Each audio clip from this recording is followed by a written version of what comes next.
Hi there. As you can see, I've worn something different today. This is a dress which you have not seen at all. I've not worn this from a very long time, probably 6-7 months. I've not worn this. I've got so many dresses which I hardly ever wear because this is a tendency that women have and even men have probably. If you're not going outside anywhere on a daily basis, you keep wearing the same dresses that you wear at home. It's ease of living, you just pick it in the morning, have a bath and wear the same dress and just stay in the same dress the entire day. It goes like that. So there is also some kind of laziness which works from within, that you don't feel like wearing anything different. Not that you don't like to. Obviously you like wearing dresses if you are like me. I love dresses, and but the thing is that you tend to be lazy because that's the routine you are made for yourself. Just pick the dress which is there in the wardrobe, have a bath and wear the same stuff. It keeps repeating the same order. So today, since I'm going outside for some reason, for walking in fact, I get a feeling I'm not been walking, and since I've started having eggs, I get guilty about not exercising. So I want to go for a walk. It's very important that I do that. So in the evening I'll be going for a walk, and so I just picked up this dress from the bag. I love this. This I bought in 2017. Pretty old. And there is another one also which I'll be wearing some other day. Let's see. I like polo t-shirts. I've told this 1,000 times because it fits, and it's like the athlete dress. Makes you feel athletic. You can move around wearing that, and that's the comfort which it gives. I always say that sari looks nice on women. The women look pretty, lovely and sexy wearing saris. But the thing is that, and I like wearing saris as well, but unless you are used to that, there's a lot of restriction which saris bring. You cannot compare. So if you want to be fast moving and you're going on a walk and you are pretty on the athletic side, it's better you wear such kind of dresses. Okay. And the time here right now is 2 o'clock, and it really feels good to sit outside looking at the sun shining outside. So what am I going to do? I every day come hoping that I'll be able to make a video which is very short and sweet. I've seen so many videos like they make shorts and it just fits in that slot. I don't know how they do it, and I want to do it so badly, and every time I fail and I end up making a long video which is about 20 minutes long. I don't make it intentionally. It just so happens that I keep talking and it just gets prolonged, and the slot is 20 minutes. So let's try keeping it short. Today I came up with a topic like to tell you whether, imagine if God appears to you and God is telling you to share your problems so that God can solve it for you. God or whoever, we all have problems in life. So imagine if it is a person who has the power to solve your problems, and they just appear to you from nowhere one day, and God is telling you to share your problems so that God can solve it for you. So what is your problem? I have my own share of problems, and if God appears to me, what am I going to say? How am I going to solve it? To put it in words, in fact, the problems. What is your problem? Are you ready with your problem? In any case, anytime God just appears and asks for your problem, is it okay for you to are you ready to share it with God? Do you have it ready? What is your problem? And because we all have trouble with finding solutions, but the question is, are you clear about your problems? Of course, we all want solutions, but solutions happen only when we are clear about problems. So do we have a way of putting our problems? That's a question. So today I read a quote in the morning which says that clarity of mind or clarity of thought is more important than courage. And for a while I thought about it, and I felt that it is true. See, this courage will not help us unless we have clarity of thought or clarity of mind, however you put it, you know. So when you're clear about, your mind is clear and you're clear in your thought processing, everything, you know how to put things forward, and that is more important or equally important as courage. And that's what the quote said. And from there I just thought about this, and in sense I often think about it, you know. Because I've read so many places that there are helpers everywhere. In the sense, people are helpful, but you need to know to find the ones who are willing to help you and how you're going to seek it from others. So rather than focusing on solutions, how about problems? Do you know what is your problem? Are you ready with it? So that you have solutions for that, because most of the time what happens is that we are focused on the solution part of it. We want a solution, but we are not clear about our problem, what it is. To put it in words, that is. So I hope it makes sense to you. Try to tell you is that you have to be ready with your problem. I'm not ready to I'm not completely ready to put it in words, because sometimes what happens is that if you're able to put your problem properly in words, to express it, to convey it to someone, everything becomes clear to you, you know. We are living hoping that the solutions would come. There would be some solutions, and nobody is helping us find the solution. But the thing is that you have never been able to put forward the problem in the right way to anyone, for that matter. So it's very important that what is your problem? You take a pen and make a note of what is your problem. I've done it. Can I share a secret here? You know, I've had problems right from childhood. Yeah, one or the other problems, and they're major problems. Not very small problems, but the thing is that I have this habit of putting it in words. You know, I want to be ready.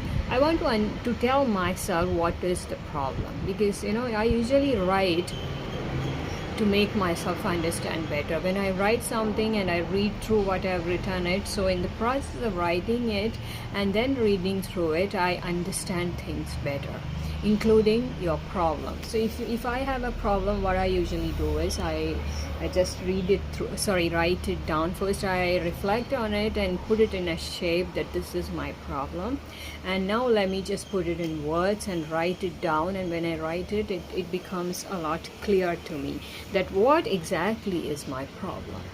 You know, sometimes, see, let me give another example. Like, you could be very irritated at times with nothing. In fact, you're just irritated, and at that time, if your friend is asking you what exactly is your problem, you know, you think about it. What is my problem? Why am I so irritated about? Is there anything I can solve? Is there anything somebody else can help me out with? Those questions come only if you reflect on what is your problem. So if your friend is asking what is your problem, and you think about it, and you finally come to a conclusion that you actually have no problem at all, you are irritated for no good reason. There's nothing nobody can do for you to help you out in that, because there is no problem.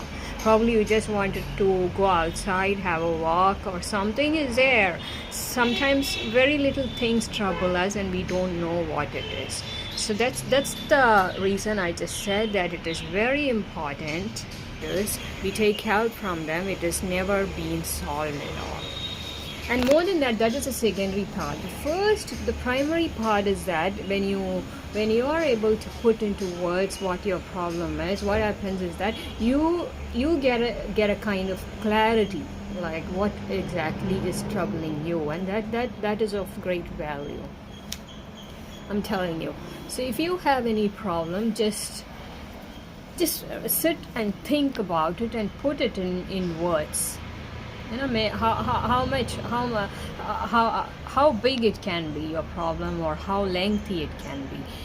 In the sense, sometimes when we are giving our grievance letters to some centers, they give you only very little space to fill up with your grievance, and it's kind of annoying, I've had this so many times. I'm just writing history there, sharing my problem because it's a big problem and it doesn't fit in 3 lines, and the space they have allotted to me is this much, very, very little, and I am nowhere with my problem. I can't share it in that little space. It's impossible, and I get desperate, and then I sit and frame it differently and try to put it in fewer words, probably, if I can, and then I can share it there. So in 2016 I had shared my problems with someone very close to me, and 16 was somewhere, where is 16 and where is 22 ending now? But I'm telling you, all the things have worked well for me, and it is now coming true. The problems which I had stated in my own words, put it in words, and I framed it and I shared it with the right people. After so many years, now it is about to come true, and my problems are getting solved. But right now I'm worried about some other things, in the sense I have different problems. Those problems which I spoke about and which I conveyed in 2016, very long time, and it took so many years of struggle. I've struggled so much, and I've fought for it. I've stood by my words and my conscience all these years, and now those words and those problems which I stated, which I could put it in the right words, it was conveyed and received by the people who can actually help you out. Now the things are getting clear, and solutions are coming to me, the rewards are coming to me, all these things are happening. But I have some other problems now. The problem is that, am I actually ready to receive it? That's a question.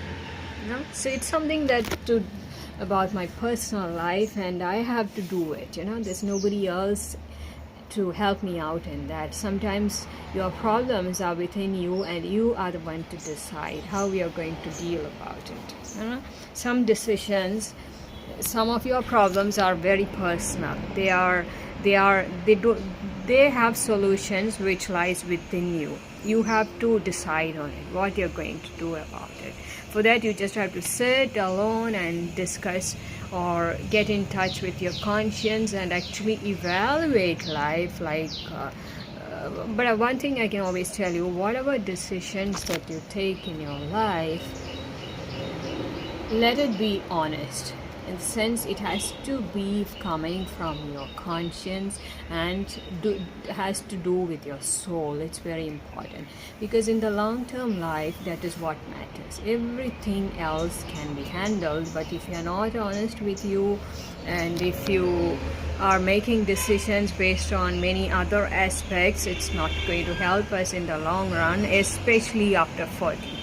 After 40 is like we are stepping into the later middle age. You can say we are also elderly after 40, and though we all like to be fit and look fit and feel fit, that's a different aspect of it. But mentally we are not the same as who we were in our 20s. A lot of the inner things, or the way we look at life and the way we respond to things, have changed. So many changes are there. We are mature people after 40, most of us, with some exceptions. So it's important that our decisions which we make, like I have to make some decisions right now before the year end, and right now that is where I am. I'm just considering, you asked for something, you put forward the problems to the right kind of people, and now God has helped you out in that, and the reward is coming. And what is your state of mind? Are you openly, are you freely, happily able to accept it, receive it? Of course I have to receive it, but there are some other problems attached with it, and that has to do with decision making. I have to decide. So my point today in speaking so much blah blah blah is that understand your problem and put it in words. It can help a lot. What is your problem? Whatever small thing, like you are traveling in a train and you're just irritated sitting in that seat, and you are like, what is the problem with me? Ask that question. And if you are able to put in the right words your problem, a lot of clarity comes out of it. So clarity of mind is very important. Sometimes it has happened with me. I was traveling in a train and I'm so irritated in that seat. The thing is that the washroom is very, very bad, and I had got a seat close to the washroom, and the fellow sitting in front of me was using a mobile, and he was talking very loud and also making video calls. I was not comfortable there, so I'm sitting there and I'm so irritated. So where I'm traveling to, I wanted to reach there very happily because it was something that I had anticipated from so long. But instead of being happy, basically I love traveling in train very much. I'm a train person, and sitting there I am keeping a big face and so pissed off because so much bad smell from the washroom, and this fellow sitting in front of me using a video, his mobile, and he is just talking at the what do you say, the highest peak of his voice. Oh my god, so irritating. And then I thought about it, what is your problem, and exactly I wanted to put it in words what my problem is, so that I can find some solution. Is there any solution for this? Is there anything you can do, or you can take help from others to solve your problem? So it's very important that whether it is small or big, write it down, what is your problem, or at least frame the problem and keep it ready, so that suddenly, you never know, you might find a helper around, because people are willing to help each other. At many times you come across the right person and they are willing to help you, and you are not ready, you don't know how to put forward your problem. You just know that you are irritated and you are unhappy, you are desperate, but you don't know what is your problem. That's going to be you're going to miss so many opportunities in life. So if you know what is your problem, it is either going to find the right help to find a solution for that, or at least you are going to be clear about what is troubling you. So that's about it. Okay, it just happened to me many times in life. It just happened with me, and so I'm just sharing it with you, because whether it is simple things or big things, problems, we think that solutions are more important. We need to know what are the solutions, what is the solution for this. But what is your problem? Do you know what is your problem? So as important as solutions are problems. Okay, so be able to put it in words. Know what is your problem, what your problem is from time to time, because I think that we have problems every single day. Today we have a problem, tomorrow we have a problem. It just goes on and on. So be clear of what your problem is, so that you find solutions to that. Right? So that's about it. I'll be back tomorrow. Today, so I'll try to wear something nice and come every day. So because it affects the mood and you feel good about it, and that's it. Okay, if you have one smile, share it with others this day. So sometimes you can't share it all the time, but at least when you show up, come that way. Probably it works. Sometimes it works. If it doesn't, then it's fine, but if it works, well and good. All right, take care, have a good Thursday. I'll be back tomorrow. Okay.